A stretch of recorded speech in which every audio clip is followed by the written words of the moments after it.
It's about that time. We are halfway done through fight week. Jake Paul versus Julio Cesar Chavez Jr. What's going to happen? We don't know. For those of you who follow my channel, I was able to visit Jake Paul in his gym this week, and I was able to watch his last week of training. He looks sharp. He looks strong. He looks healthy. He looks very, very energetic. He looks great. His team is very confident. He's very confident. I was able to ask him personally how he thinks the fight's going to go. He said he's going to stop him between round 3 and round 6.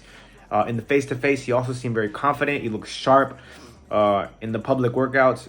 So right now, I'm definitely leaning towards Jake Paul. I called this fight about 5 months ago. This was just a fight that makes sense. He was putting them on his undercards. They were setting up this fight for quite some time now. Had a feeling this was going to happen. Just like right now, they're putting Zurdo Ramirez on his undercard. And that's what's going to happen next. Jake Paul will be fighting for a world title, and Zurdo Ramirez does want that fight. So this will be happening. I don't think that Jake Paul will beat or even be competitive against Julio Ramirez. I think he's going to get thrown to the wolves, and I think nobody's going to be able to save him at that point. But I do believe between round 3 and round 6, he will have Chavez Jr. in a lot of trouble. I just believe that Chavez Jr. is really tough, resilient, and he's going to survive. I think it's going to be a decision. I think Jake Paul's going to beat him by decision. If Chavez Jr. comes lackadaisical, he could get knocked out. He could easily get knocked out. Jake Paul is a tremendous puncher with the right hand. I wouldn't be shocked at all if that did happen. But at the same time, it just depends on what Chavez Jr. shows up. I don't think we're going to get the Chavez Jr. that showed up against Andy Lee or the Chavez Jr. that showed up against La Maravilla Martinez. That guy, you know what I mean? Been gone. He's not existent anymore. But this is a legitimate boxer. This is a legitimate world level fight. And this is going to put him in the world rankings if he wins. And if he wins in good fashion. This is an exciting moment for YouTubers. This is an exciting moment for boxing. This is an exciting moment for YouTube boxing. I'm loving how this is playing out. Jake Paul seems really confident.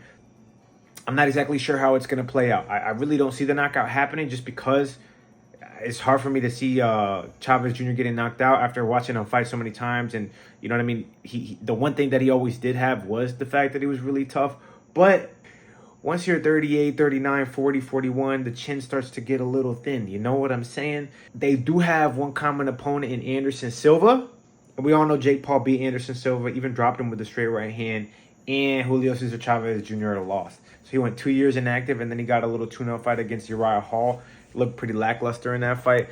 It's no surprise that Jake Paul is a heavy favorite for this fight, because it just makes sense for Jake Paul to be the heavy favorite. Why would you make it Chavez? This is the Jake Paul show, El Gallito de Dorado, Puerto Rico versus Mexico in Las Vegas, Nevada. This should be a hell of a show. It's got a great undercard on it. It's set up for Jake Paul to win and then go on to fight Gilberto Zurdo Ramirez for the world title, and I do believe that's what's going to happen. But once he gets thrown into the Lions Den, I don't really see much chance for him to actually win that belt. That's going to be difficult. But if he does it, man, he'll be the first YouTuber ever. He'll be making history. So, you know, I'm rooting for Jake Paul all the way through. I guess you could say Tommy Fury was his first legitimate professional boxer that he faced, but we all know what happened there. So I do think that this is going to be the first fight that we see that Jake Paul actually is able to surpass that level and be able to call himself a true boxer in the eyes of the hardcore fans, right?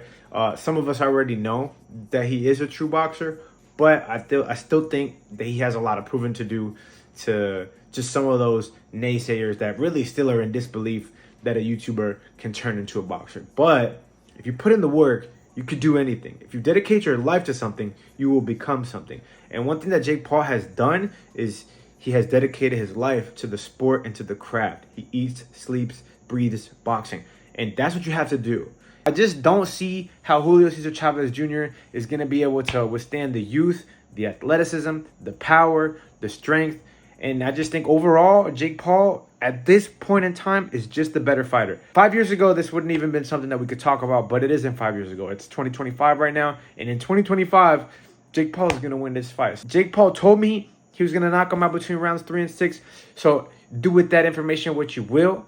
I think that might be a good bet. But I'm going to go with Jake Paul by unanimous decision. Julio Cesar Chavez Jr. also fought Canelo Alvarez. It was 4 or 5 years ago, and it was a much better version of himself than what he is today. But it will be a nice compare and contrast fight for Canelo versus Jake Paul, if that fight can manifest in the future. Obviously, Canelo got his hands full. I'm not looking past no Terrence Crawford. You can't look past Terrence Crawford because Terrence Crawford might just outbox Canelo, or who knows, might catch Canelo with some stupid shit. I don't believe that's gonna happen. I do think Canelo is gonna beat the shit out of Terrence Crawford, but this does magic to make that fight happen. I don't think Turki Al-Sheikh is gonna let the Jake Paul fight happen because I think he actually wants to watch real boxing.